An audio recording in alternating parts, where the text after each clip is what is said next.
Hi, my name is Pat, and this is my channel, Book Chat with Pat, and I'm glad that you're here. Today is Poetry Thursday, and I'm going to do something a little bit different in this episode. Today, I'd like to speak about a new-to-me poet, a new discovery of mine, although she is by no means a new poet at all.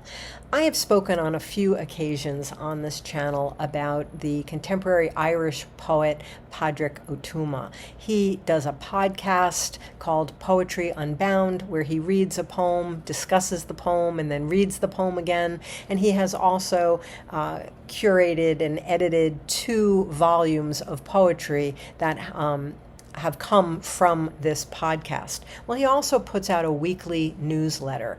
And in his newsletter that I received last weekend, he was talking about this poet, Dunya Mikhail, who is an Iraqi-American poet.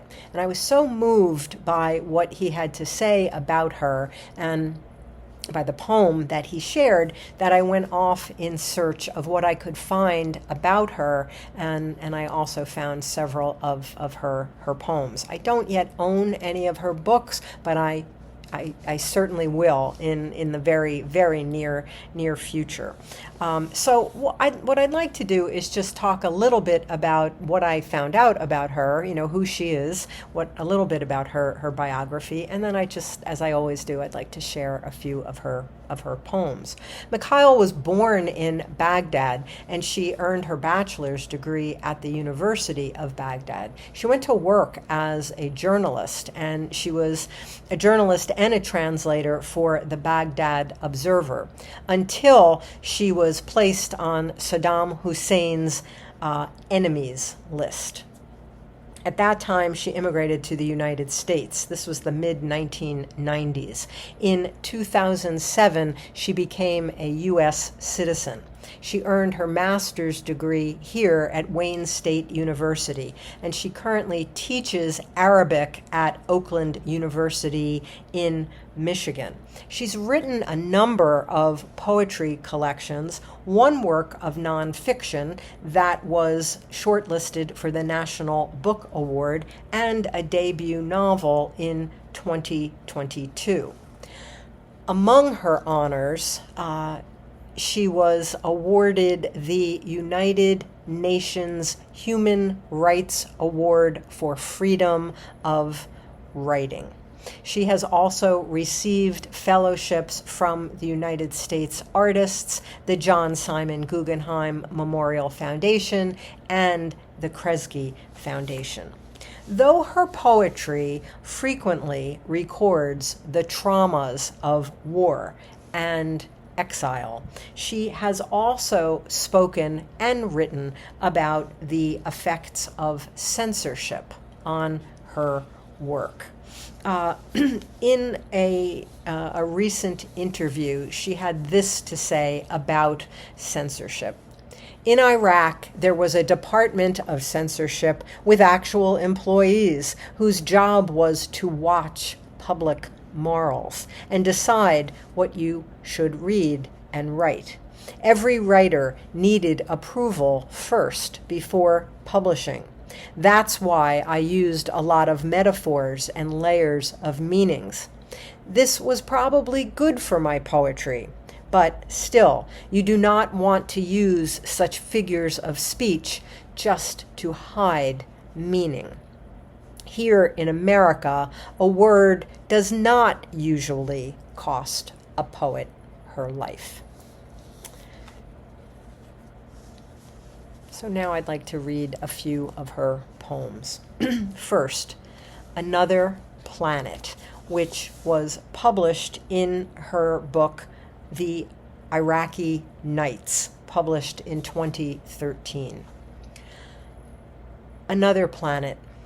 I have a special ticket to another planet beyond this Earth, a comfortable world and beautiful, a world without much smoke, not too hot and not too cold. The creatures are gentler there, and the governments have no secrets. The police are non-existent. There are no problems and no fights, and the schools don't exhaust their students with too much work, for history has yet to start, and there's no geography and no other languages. And even better, the war has left its R behind and turned into love. So the weapons sleep beneath the dust, and the planes pass by without shelling the cities, and the boats look like smiles on the water.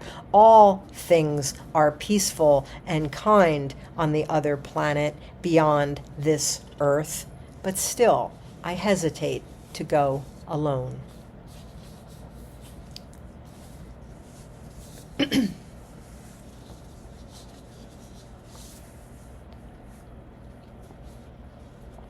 My grandmother's grave was published in Poetry magazine in December 2014. When my grandmother died, I thought, she can't die again. Everything in her life happened once and forever. Her bed on our roof, the battle of good and evil in her tales, her black clothes, her mourning for her daughter who was killed by headaches, the rosary beads, and her murmur, "Forgive us our sins," her empty vase from the Ottoman time, her braid, each hair a history.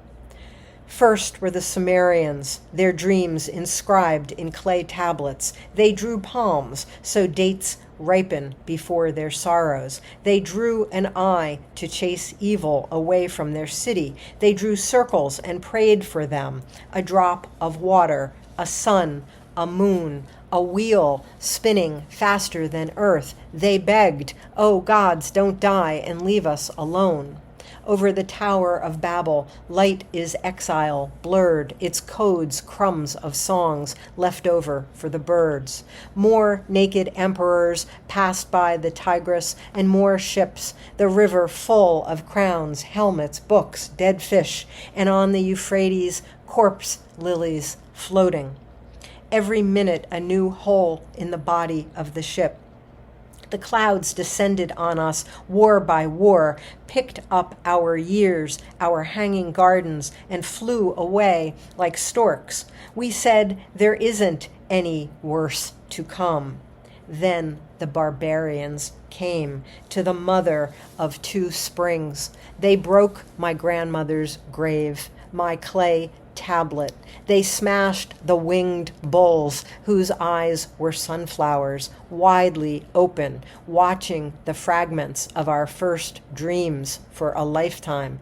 My hand on the map, as if on an old scar.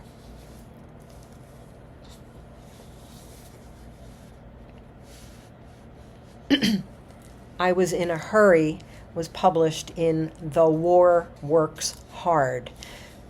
And this is translated by Elizabeth Winslow. Yesterday, I lost a country. I was in a hurry and didn't notice when it fell from me like a broken branch from a forgetful tree. Please, if anyone passes by and stumbles across it, perhaps in a suitcase open to the sky, or engraved on a rock like a gaping wound, or wrapped in the blankets of emigrants, or canceled like a losing lottery ticket, or helplessly forgotten in purgatory, or rushing forward without a goal like the questions of children, or rising with the smoke of war, or rolling in a helmet on the sand, or stolen in Ali Baba's jar, or disguised in the uniform of a policeman who stirred up the prisoners and fled, or squatting in the mind of a woman who tries to smile, or scattered like the dreams of new immigrants in America. If anyone stumbles across it, return it to me, please. Please return it, sir. Please return it, madam. It is my country. I was in a hurry when I lost it yesterday.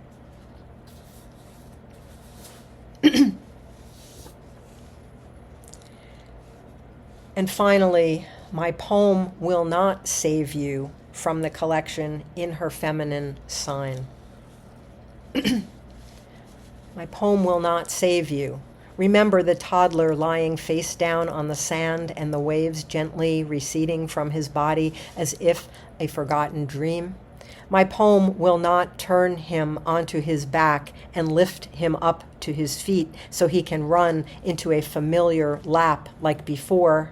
I am sorry, my poem will not block the shells when they fall onto a sleeping town, will not stop the buildings from collapsing around their residents, will not pick up the broken leg flower from under the shrapnel, will not raise the dead.